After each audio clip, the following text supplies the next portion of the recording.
Konami's legacy with the Heroes in a Half Shell was easily at the strongest in the 8-bit and 16-bit era, all neatly collected recently in the amazing Cowabunga collection. Largely focused on action fighters and platformers, these titles took inspiration from the media at the time, primarily the cartoon series that dominated Saturday mornings. These iconic titles embody the greatness of the franchise at the height of its popularity and mainstream relevance. Following on from this golden era, with the failure to make an impact of both the third live-action film and the short-lived Next Mutation series, the Ninja Turtles took a hiatus for some time, and skipped the 32 and 64-bit generations entirely, instead choosing to hide in their shells for a better tomorrow. In 2003, the franchise was finally reborn by the hand of 4Kids Entertainment as their first in-house production. Having gained their footing with bringing Pokemon and Yu-Gi-Oh! To English audiences, this revised version of the Turtles that featured an art style more closely in line with the original Eastman and Laird comic books was a success. Focusing more on the action and serious nature of a war with ninjas rather than slapstick humour, the show brought a new audience to the series and brought the brand back to relevancy. With this win under the Turtles' belt, the franchise's triumphant return to the airwaves would result in a whole new generation of video games too, with Konami once again developing and publishing all Turtles games on the market. In today's upload, we are going to be focusing on the very last of these, bringing attention to Konami's final Turtles effort. So with all of this said, hello ladies and gentlemen, a Big Daddy Top Hat here. This is the story of Konami's last run with the Ninja Turtles. Yeah! Konami's 3D spell with the Ninja Turtles has already been documented on this channel, but as a quick recap, the series started with the singularly titled Teenage Mutant Ninja Turtles, no subtitles necessary, which to be fair had moderate enough success and reception to breathe new life into Turtles games. Alongside a renewed interest in the Heroes in Half Shells, the franchise continued with a direct sequel, Battle Nexus, which upgraded to 4-player action and notably had an unlockable version of the original arcade hit, which disappointingly was applauded by many to be the only reason as to why the console version of Battle Nexus was worth buying in the first place. After this, they took a diversion into the wake of Power Stone and Super Smash Bros. With Mutant Melee in March of 2005. This lumbering fighter was praised by few, and the fact it was a clear knockoff of the other games didn't help it out in any capacity. Simultaneously as these games were released, Konami would also be releasing 2D Turtles titles of the same name on Nintendo's Game Boy Advance, with these games in my opinion being much more fun than their console counterparts. These hidden gems are beat-em-up games with great sprite work and gameplay, without any of the problems of the console versions.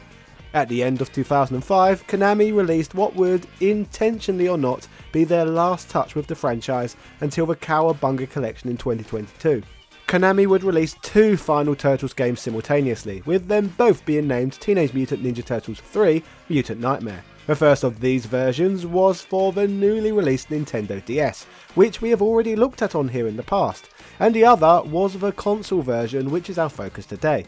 Released for the Nintendo GameCube, Microsoft Xbox and Sony PlayStation 2, the game would be notable as Konami's first E10 Plus Teenage Mutant Ninja Turtles title, beyond being their last original entry. Based on the events of the 3rd season of the series, Mutant Nightmare features 4 episodes, each doing a deep dive into a storyline with elements from the season. Throughout the game is footage from the series, connecting it directly to episodes and further cementing it as a loose adaptation of the cartoon. Building on this, adding to the series involves 2 new ways to play too. Basically, when a turtle collects a number of hidden scrolls, they can unlock Dino Turtle and Ultimate Turtle mode, effectively hyper modes that make your turtle a bit more snappy. See what I did there? Snapping turtle? I'm a literal genius, aren't I? I'm putting the dad puns in Big Daddy Top Hat. Yeah! This is great banter! On top of the upgraded turtle mode, players can also collect crystals to unlock new combos and abilities between levels, although reviewers would complain these didn't go too far. Even the addition of combo attack, something that seems obvious for a family of Ninja Turtles, can't save the old engine from showing its age though. An engine that was far from perfect in the first place. The first episode, Space Invaders, features the heroes protecting the Futuretoid from the Triceratons, and then following the dinosaur baddies into space where they capture April and Casey. The bosses for this episode are Commander Mozart and Trigolem, an original mecha for the game that's piloted by Prime Leader Zanramon. If you checked out after the 1980s iteration of the franchise, you may remember the Futuretoid, but everything else is all new to the cartoons. For the second episode, Bishop's Gambit, it sees the four heroes chasing down Master Splinter, who has been captured by Agent Bishop and the Earth Protection Force. Bosses in this chapter range from Mr. Touch, Mr. Go, Archaeologa, and even more of the 2003 cast. Bringing things back to more iconic elements, especially for adult fans of the franchise, the third chapter, Exodus, puts the heroes up against the Foot Clan, Mousers, and up to a final battle with Exo Shredder. Completing the previous 3 episodes unlocks the fourth and final episode, Nightmare. In this battle, the nightmare of each turtle is explored. Raphael is transported to the world of Planet Racers, a franchise created by Peter Laird and Jim Lawson, as another potential franchise. Clearly, if I'm having to explain the concept of Planet Racers, it shows that the franchise never reached the heights as the one you're playing. Donatello's nightmare shows a disaster of the future, ruled by the Shredder. Leading the Turtles to fight the Mega Shredder, Michelangelo's world of horrors involves fighting the Silver, a dark reflection of Splinter. Essentially, there had to be an evil monster instead of a benevolent mentor. This should be a nightmare for any of the Turtles, but to be honest, maybe Mikey's got a bit of a complex with his paterfamilias. Leonardo is naturally last, who simply faces off against ghost variants of villains they've fought in the past. Why does Leonardo get the short stick, or in his case, short swords?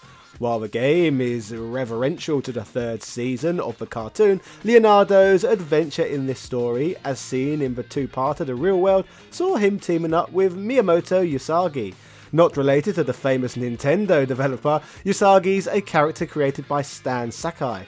While the character exists in a different self-titled franchise as Usagi Yojimbo, he's made a few crossovers with the Turtles. Completing these 4 nightmares lead players to the final nightmare, where they have to face off against the Ultimate Draco. The combination of Draco and the Ultimate Ninja, who possesses both the Time Scepter and the War Staff. This may sound significant for fans of the 2003 series, but for others it just sounds like a bunch of nonsense, and you may be craving the simpler days of the 1980s cartoon. Luckily, after completing the first episode, players unlock a modified version of Teenage Mutant Ninja Turtles, Turtles in Time. Based off of the arcade version, changes were made for a modern release, but this of course raises the question, how does this conversion of one of the greatest Turtles games stack up? Well, the Teenage Mutant Ninja Turtles Pedia breaks them down as follows. The game is mostly the same as the arcade. Differences include the lack of a score counter, an entirely new soundtrack, likely due to rights issues with the original soundtrack, re-recorded voices, and a slightly choppy frame rate compared to the arcade. Additionally, this version requires the controller to be inserted into a particular slot to play as each character. This means that if one plays the game on a PS2 without a multi-tap, it is not possible to play as Donatello or Raphael, as the default PS2 only features 2 controller slots. The new soundtrack is a rearranged version from the NDS version of Mutant Nightmare. At the time of release, game reviewers were seeing the writing on the wall.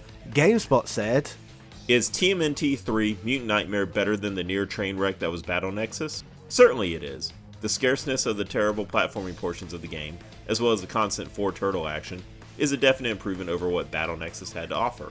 But even still, Mutant Nightmare lacks punch. There's just not much game here that's worth playing, and the few bits that are worth it are buried underneath a lot of overly simplistic and generally dull beatings of easy to kill bad guys. In the rare instance where the game gets challenging, it feels artificial and frustrating, rather than satisfying or rewarding.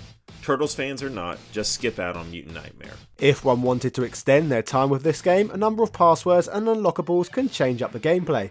These can change gameplay like dip switches, turning off weapons, having the Turtles die with one hit, upping the villain's strength and defense, and more. Game unlockables go beyond the arcade port with a score attack and time attack mode, alongside movie viewer options. From here, the Ninja Turtles franchise would find itself in a bit of a lurch. The cartoon would continue for a few more jumbled years, with the original 5th season being intended as a finale, but shelved in favour of a soft reboot towards the future.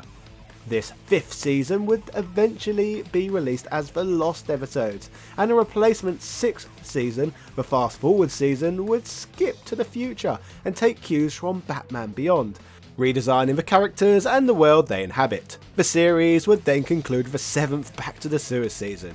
Konami had been commissioned back in 2003 to create all video games connected to this TV show. However, with the release of a new CGI movie, which saw release in 2007, new parties would have the opportunity to bid on the Teenage Mutant Ninja Turtles video game license. Konami would end up losing out to Ubisoft, who would become the new video game license holder, bringing Konami's 18-year run to a close. Nick Harper, who would be tasked with the role of becoming the next game's creative director, said, "The Teenage Mutant Ninja Turtles movie is all about the emotions associated with family and teenage angst, so Ubisoft plans to take that philosophy and turn it into gameplay mechanics that will be fun and challenging." How this all panned out is obviously good content for a future upload, so make sure you do me a favour and hit that subscriber button if you want to see that one. As for Konami, Teenage Mutant Ninja Turtles 3 Mutant Nightmare was an underwhelming end to the Turtles Konami dynasty, which is perhaps why the game doesn't get mentioned even close to as much as the classic video games featured within the Cowabunga collection. Regardless of this, there are some interesting titles from this era of Turtles gaming, particularly the trilogy spread across the Game Boy Advance and Nintendo DS. 2D Konami Turtles games are a different league to those that are 3D, so why not check out my playlist covering these forgotten gems now? Yeah! Cheerio!